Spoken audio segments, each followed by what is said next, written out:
Hello, people. Hello. So I wanted to just talk about having a healthy acceptance of your struggle, of your current struggle. Um, y'all already know, or if y'all watch my stuff, um, I have been raised in church or whatever. So I know, you know, or I'm very familiar with the church culture, I guess you could say. And so, one of the things that as I was growing up, I would learn, to stay away from sin, flee from sin, or, but that I feel like, well, I think this is the Holy Spirit telling me, but I feel like how I was raised or my beginning stages in the faith, I was given the basics of the Bible at an elementary level. So you get taught what not to do, right? And they stress to you what you shouldn't do. And unfortunately, but fortunately, that was good because it taught me right from wrong, but it didn't expound from that. There was no revelatory teaching to build on that, so all you were told was don't do this, don't do that. But once again, if you only teach people the law without revelation, then their mindset is going to be that of the Old Testament and not of the New Testament, which is grace, And so I've just living my life and learning and growing into who God has called me to be, and I'm still figuring that that out. It's a daily learning experience or whatever of who God is calling me to be, and so or learning process. And so the first thing that popped into my head a few minutes ago was it's okay to have a healthy acceptance of struggle, and what that means is the current issues within yourself, can be a struggle, and it's okay to have a healthy acceptance of it. Like even Jesus, when he was going to leave the disciples, he said, hey, in this world you will struggle, but he says, but I have overcome the world, and I think that when Jesus was talking about struggles, I do believe that he was not just talking about the struggles outwardly, meaning wars and all this stuff that happens and all this type of crap, or even just persecution and stuff. I do believe that he was also talking about internal struggles, things that we know about ourselves that need to change. Because let's be honest, if you think that there's nothing in you that needs to change, you have deceived yourself. You know what I'm saying? Like, we should all be striving to grow. And so many of us like to hear, oh, you're perfect the way you are. And it's like, they lied to you, sis. They lied to you, bruh. They lied to you. I'm sorry. They lied. Because that means that there's nothing that you have to grow from. And my word tells me that there are none that are good but God. God is the only perfect being known. So what does that mean? Everybody else, all creation, should strive to be growing to that standard the best way that we can, okay? I'm not trying to, put any heavy burdens on you, okay? God is definitely a helper, and he will help you to grow. So, but period, point blank, everybody should be striving to grow. I don't care how old you are. I don't care if you're 100 years old. You should always be striving to be better. And I think that's the most humblest thing that anybody could say is that, hey, you know what? I've learned a lot, but I still have a lot more of growing to do, that is a true statement, you know? And so, but back to having a healthy acceptance of your struggle. Like, for instance, you know, there are things in my life that I'm currently struggling with. And it's pretty annoying or sometimes discouraging when you have people that tell you, oh, well, just stop doing this. Or just don't do it. Sometimes that is the answer for a lot of cases. Sometimes it's not. Some things, some struggles, it's going to take time to process that struggle out of you. It's legit going to take a process. And yes, some people say, well, it's a choice. It's a choice. And I agree with you to a certain extent.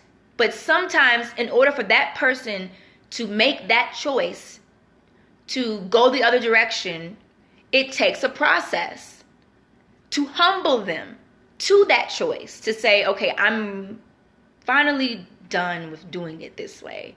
I'm ready to finally make this decision to do better.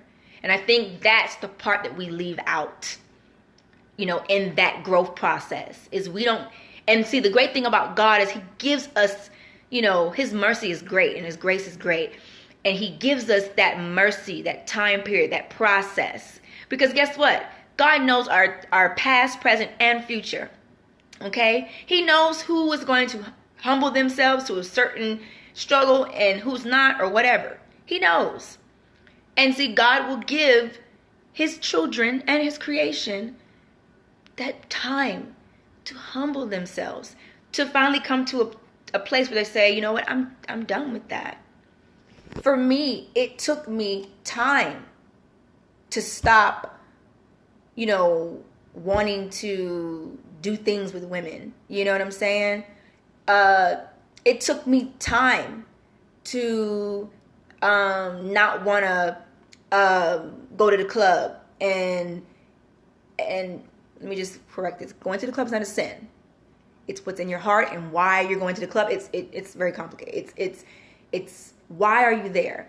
Okay, so let me just clarify that. But anyways, nonetheless, go to the club, you know, and get drunk.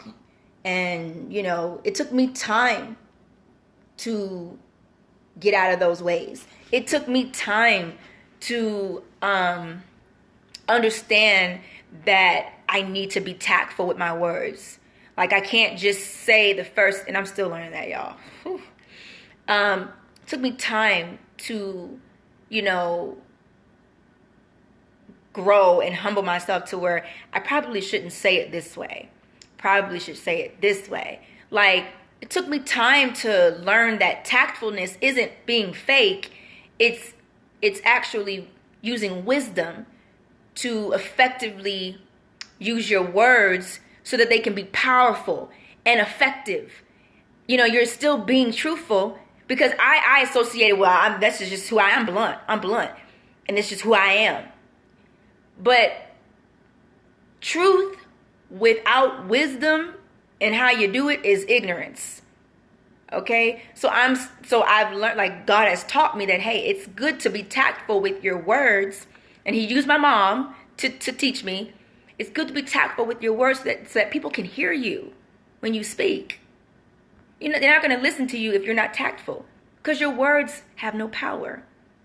They don't. It might be truthful, but it doesn't have any wisdom behind it. You know? So anyways, it took me time to get to a certain place, to where I am today. And so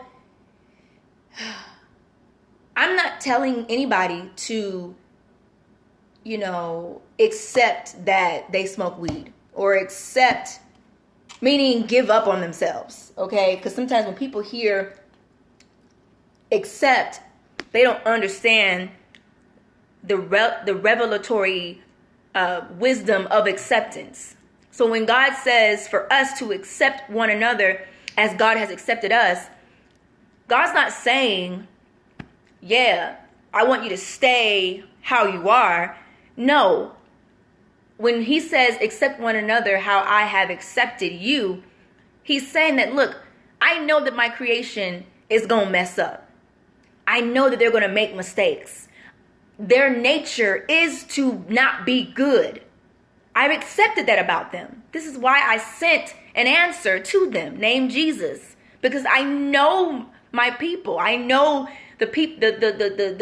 I know my creation. So I have accepted that, hey, there are none that are good but me. I accept that. And I'm still going to love them, but I'm going to help them, right?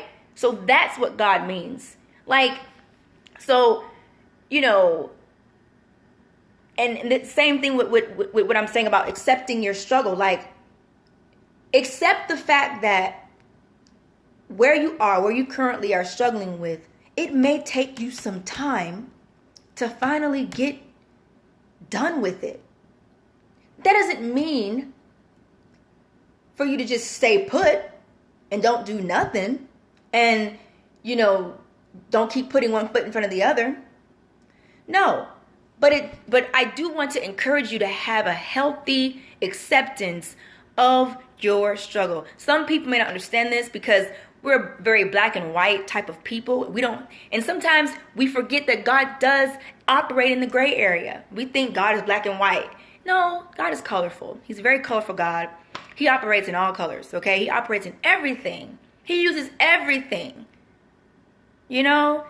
So anyways, and I'm so glad that he's like that, you know? And to me, I feel like the gray area for God is grace. That's grace. God's like, okay, I have my black, I have my white, but then that gray area is grace. And so I'm grateful for his grace, you know, because in that gray area of grace, there's process, and the process is beautiful because you're learning. And when you're learning, that's not aside from messing up. Like, God includes your mess up in the process. Ain't he good? Ain't he good? I think he is. I mean, I know he is. But in that process, in that gray area, in that grace that he's given you, he allows you to mess up. Because in the mess ups, he uses those mess ups to teach you right from wrong. And it makes me think of the scripture of David. He said, it was good that I was afflicted so that I may learn your decrees. And I totally want to fist pump David because I get like that's how I feel. Like, I'm glad that I went through some of the things that I went through. You know, some folks, they like, yeah, you know, you don't have to go through that stuff. You don't have to. And it's just like, okay, sure, you may not have to in your mind or whatever, but sometimes in order to humble people, they have to go through. They have to learn. Like, for instance, you tell a baby, don't touch the fire, or a toddler, don't touch the fire now. They don't want to learn just by your word. So, okay, you give them grace to touch the fire. And the grace is they still live. They still are able to breathe and all that type of stuff. But their hand got burnt. And they might have lost a finger, but they're still alive. That's the grace there. That's the mercy. But you learned. And in order for you to learn to listen to me, child, I allowed you to touch that fire so you can learn my decrees. So some people, and people may not agree with me, and that's fine. Some people have to go through some trials and tribulations, some afflictions, in order for them to learn God's decrees. And I'm so thankful for grace. I'm so thankful that God allows us to do that. And so, you know, be okay with where you are. Have a healthy understanding of where you are. That even though I may be struggling today, I will not struggle tomorrow. And when I say tomorrow, I don't mean always literally tomorrow. I mean like in the future, I won't always be struggling. Because guess what? Because of our word, we can hold that near and dear to our hearts and stand on the promises of God that he will take everything away in its proper timing. When we meet our Creator, when this world passes away, guess what? We're going to be affliction free, struggle free, sin free. This is what our word says. So this is why I'm stating to you that have a healthy acceptance of your current struggle, that it won't always be like this. And let that fuel you to not give up on yourself and to not give up on God and to keep putting one foot in front of the other. I don't care how many times you mess up. I don't care if you mess up 1,000 times every day. You get up and you keep moving forward, knowing that God has your back because you are his child. And if you don't know God, if you don't know Christ, and you want to know Christ, man, you have the opportunity right now to ask him to come into your heart. You have the opportunity right now. Take it. I wish I would have known what I know now